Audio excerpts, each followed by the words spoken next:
السلام علیکم ورحمۃ اللہ وبرکاتہ۔ سبھی ودیارتھیوں کا ARM اردو ایجوکیشن چینل پر خیر مقدم ہے، استقبال ہے، ویلکم ہے۔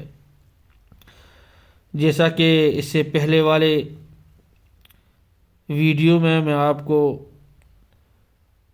جو گلستان ادب کا پہلا چیپٹر جو ہے مکتوب نگاری، اس کا ایک سبق جو غالب کا خط تھا منشی ہرگوپال تفتہ کے نام، اور دوسرا سبق ہے منشی نبی بخش حقیر کے نام جو ان کا دوسرا خط ہے۔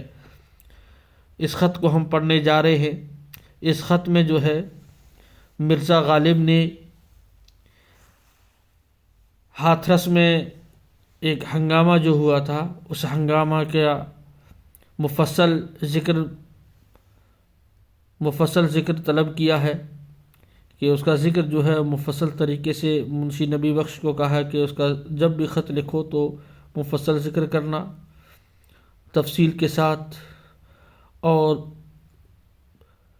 دہلی کی گرمی کے متعلق بتایا ہے کہ دہلی میں گرمی بہت ہی زیادہ شدت کے ساتھ اس بار پڑ رہی ہے، اور روزوں کے بارے میں بتایا ہے کہ میں تو روزہ رکھتا ہوں۔ اپنے الگ ہی انداز اور اسلوب کو اختیار کرتے ہوئے لکھا کہ میں تو روزہ رکھتا ہوں اور روزے کو بہلاتا ہوں، کبھی حقہ پی لیتا ہوں، کبھی پانی پی لیتا ہوں، کبھی کھانا کھا لیتا ہوں، لیکن لوگ اس کو کہتے ہیں کہ غالب روزہ نہیں رکھتا ہے۔ روزہ نہ رکھنا الگ چیز ہے اور روزہ کو بہلانا الگ چیز ہے۔ تو غالب نے بہترین اسلوب کا استعمال کیا ہے اور الفاظ کو بڑی ہنرمندی کے ساتھ پیش کیا ہے۔ ان خصوصیات کی وجہ سے یہ خط اور بھی بہت دلچسپ ہو گیا ہے۔ تو منشی نبی بخش حقیر ان کا تخلص ہے، ان کے نام یہ خط ہے۔ بھائی صاحب کا عنایت نامہ پہنچا، یعنی منشی نبی بخش، آپ کا ہاتھرس سے کال آ جانا ہم کو معلوم ہو گیا تھا۔ ہمارا ایک وقائع نگار اس ضلع میں رہتا ہے، حق تعالیٰ اس کو جیتا رکھے۔ گرمی کا حال کیا پوچھتے ہو، اس 60 برس میں یہ لو اور یہ دھوپ اور یہ پیش نہیں دیکھی، یعنی اس بار دہلی میں بہت ہی سخت گرمی پڑ رہی ہے۔ چھٹی 7ویں رمضان کو میں خوب برسا، ایسا میں جیٹھ کے مہینے میں بھی کبھی نہیں دیکھا تھا۔ یعنی اس بار ایسی برسات ہوئی ہے رمضان کے مہینے میں، چھٹے 7ویں رمضان میں، ایسے جیٹھ میں بھی برسات نہیں ہوتی ہے۔ اب میں کھل گیا ہے، ابر گھرا رہتا ہے، یعنی اب بارش رک گئی ہے اور بادل چھائے رہتے ہیں۔ ہوا اگر چلتی تو گرم نہیں، اور اگر رک جاتی ہے تو قیامت آتی ہے۔ ہوا چلتی ہے تو ٹھنڈی ٹھنڈی ہوا آتی ہے، گرم ہوا لو نہیں ہوتی ہے۔ اگر رک جائے تو پھر گرمی ایسی ہوتی ہے کہ قیامت برپا ہو جاتی ہے۔ دھوپ بہت تیز ہے، روزہ رکھتا ہوں مگر روزے کو بہلائے رہتا ہوں۔ کبھی پانی پی لیا، کبھی کوئی ٹکڑا روٹی کا کھا لیا۔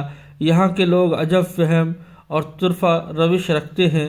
میں تو روزہ بہلاتا رہتا ہوں اور یہ صاحب فرماتے ہیں کہ تو روزہ نہیں رکھتا ہے۔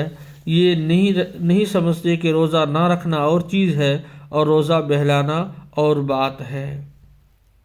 جے پور کا حال آپ کو منشی صاحب کے اظہار سے یا ان کے نام کے خطوط دیکھ کر معلوم ہو گیا ہے۔ یعنی جے پور میں منشی ہرگوپال تفتہ رہ رہے تو کہ ان سے حال معلوم ہو گیا ہوگا، کوئی ان کے بات ہے جو اشارے میں ہی کر رہے ہیں۔ مقرر کیوں لکھوں، خیر غنیمت ہے، یہ کیا فرض تھا کہ ہم جو چاہتے تھے وہی ہوتا، یعنی ایسا کبھی ہوتا ہی نہیں ہے۔ یہ کوئی بھی بات ہو، ان کی آپسی بات ہے جو جے پور کے حال کے متعلق جو یہ فرما رہے ہیں کہ ایسا کبھی نہیں ہوتا ہے کہ جو ہم چاہے وہی ہو جائے، ایسا کبھی ہوتا بھی نہیں ہے۔ ہاں بھائی، پرسوں کسی شخص نے مجھ سے ذکر کیا، یہ ایک اور الگ بات کہہ رہے ہیں جو ہاتھرس میں بلوا ہوا، جو ہاتھرس میں ہنگامہ ہوا، اس کے متعلق کہہ رہے ہیں۔ ہاں بھائی، پرسوں کسی شخص نے مجھ سے ذکر کیا کہ یہ اردو اخبار دہلی کا بہت ہی پرانا اردو کا سب سے پہلا اخبار ہے۔ اردو اخبار دہلی میں تھا کہ ہاتھرس میں بلوا ہوا اور مجسٹریٹ زخمی ہو گیا۔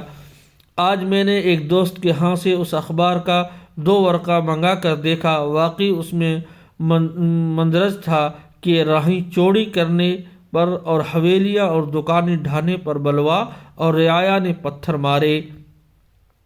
مجسٹریٹ کیا ہو گیا؟ زخمی ہوا۔